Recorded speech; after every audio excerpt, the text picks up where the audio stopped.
அறுசுவையும் ஒரே நேரத்தில் தரக்கூடிய இந்த மாங்காய் பச்சடியோட இந்த வருஷம் தமிழ் புத்தாண்டை நம்ம ஆரம்பிக்கலாம். வணக்கம், welcome to foods of India.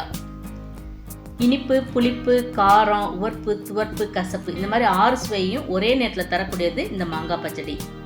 இந்த மாங்காய் பச்சடி செய்கிறதுக்கு நான் இன்னைக்கு கிளிமூக்கு மாங்காய் எடுத்திருக்கேன். நீங்கள் புளிப்பு இல்லாத எந்த மாங்காய் வேணாலும் எடுத்துக்கலாம். அதே மாதிரி இந்த பச்சடிக்கு மாங்காய் தோல் சீவியும் எடுத்துக்கலாம், அல்லது தோல் சீவாமல் சின்ன சின்ன பீஸாக கட் பண்ணி எடுத்துக்கலாம். நான் பீலர் மூலமாக இந்த மாதிரி தோல் சீவி எடுத்துக்கிறேன். தோல் எல்லாத்தையும் நான் சீவி எடுத்துடாமல் அதனோட துவர்ப்பு டேஸ்ட்டுக்காக கொஞ்சமாக அந்த தோலை மட்டும் நான் எடுத்து வச்சுக்கிறேன். மாங்காயை சின்ன சின்ன பீஸாக கட் பண்ணி நம்ம வேக வச்சோம்னா வேறக்கு கொஞ்சம் டைம் ஆகும். அதனால நான் மாங்காயை இதே பீலர் மூலமாக இந்த மாதிரி சீவி எடுத்துக்கிறேன்.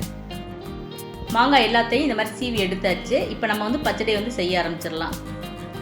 அதுக்கு ஒரு கடாயில் 2 டீஸ்பூன் அளவுக்கு நல்லெண்ணெய் எடுத்துக்கணும்.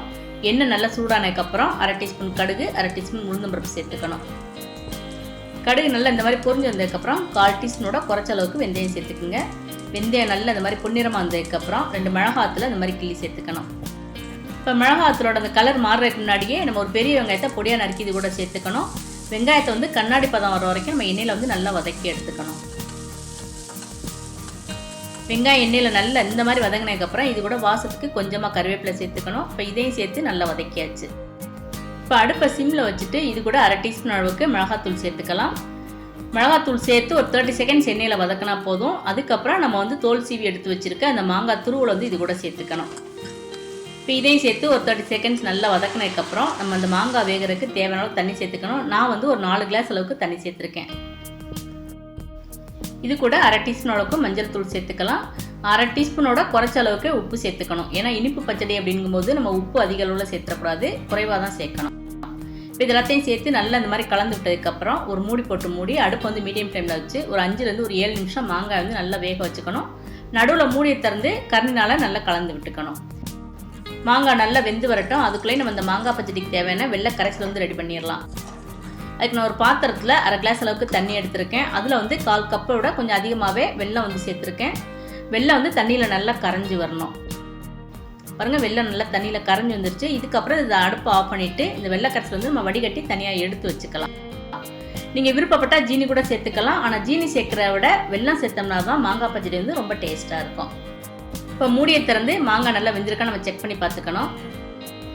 மாங்காய் பச்சடிக்கு மாங்காய் வாயில் கடிபடணும் அப்படின்னா இந்த டைமே நீங்கள் வெள்ளை கரைசலை சேர்த்துடலாம். இல்லை மாங்காய் பச்சடிக்கு மாங்காய் ரொம்ப குறைவாக இருக்கணும் அப்படின்னு நினச்சா கரண்டினால் நல்லா இந்த மாதிரி மசிச்சு விட்டுருங்க.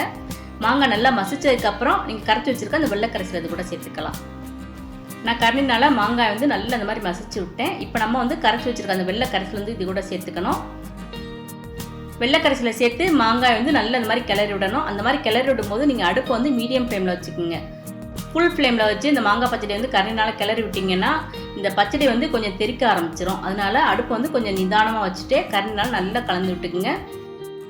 முதல்ல நம்ம சேர்த்துருக்க வெள்ளத்தோட பச்சை வாசம் போகணும். அதுக்கப்புறம் மாங்காய் பச்சடி நல்ல ஒரு கெட்டியான பதம் வரணும். அது வரைக்கும் அடுப்பை மீடியம் ஃப்ளேமில் வச்சு கரண்டினால் நல்லா இந்த மாதிரி கலந்து விட்டுட்டே இருக்கணும். நேரம் ஆக ஆக மாங்காய் பச்சடி நல்லா கெட்டி கொடுக்க ஆரம்பிக்கும். வெல்லம் சேர்த்துருக்கனால நேரம் ஆக ஆக ஒரு நல்ல ஷைனிங் கொடுக்கும். அந்த டைம் நம்ம அடுப்பை ஆஃப் பண்ணிடணும்.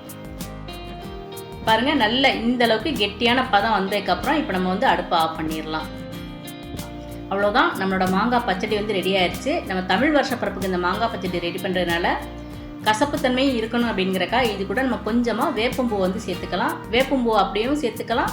இல்லைன்னா இந்த மாதிரி கொஞ்சமாக எண்ணெய் ஊற்றி அதில் அந்த வேப்பம்பூவை நல்லா வறுத்துட்டும் நம்ம சேர்த்துக்கலாம். இந்த மாதிரி வேப்பம்பூவை நம்ம எண்ணெயில் வறுத்துட்டு இந்த மாங்காய் பச்சடியில் சேர்த்தோம்னா இது ஒரு நல்ல மணமாக இருக்கும். அவ்வளவுதாங்க, எவ்வளோ சாப்பிட்டாலும் திகட்டாது. சாப்பிட சாப்பிட சாப்பிட்டுட்டே இருக்கலாம். அந்த அளவுக்கு அட்டகாசமான டேஸ்ட்டில் இருக்கும் இந்த மாங்காய் பச்சடி. அறுசுவையும் அள்ளி தரக்கூடிய இந்த மாங்காய் பச்சடியை இந்த வருஷம் தமிழ் புத்தாண்டுக்கு நீங்களும் இந்த மெத்தடில் செஞ்சு பாருங்கள். இந்த வீடியோ உங்களுக்கு பிடிச்சிருந்ததுன்னா லைக் பண்ணுங்கள், ஷேர் பண்ணுங்கள். மறக்காமல் ஃபுட்ஸ் ஆஃப் இந்தியா சேனலை சப்ஸ்கிரைப் பண்ணுங்கள். தமிழ் பேசும் அனைத்து நல்லுள்ளங்களுக்கும் இனிய தமிழ் புத்தாண்டு நல்வாழ்த்துக்கள்.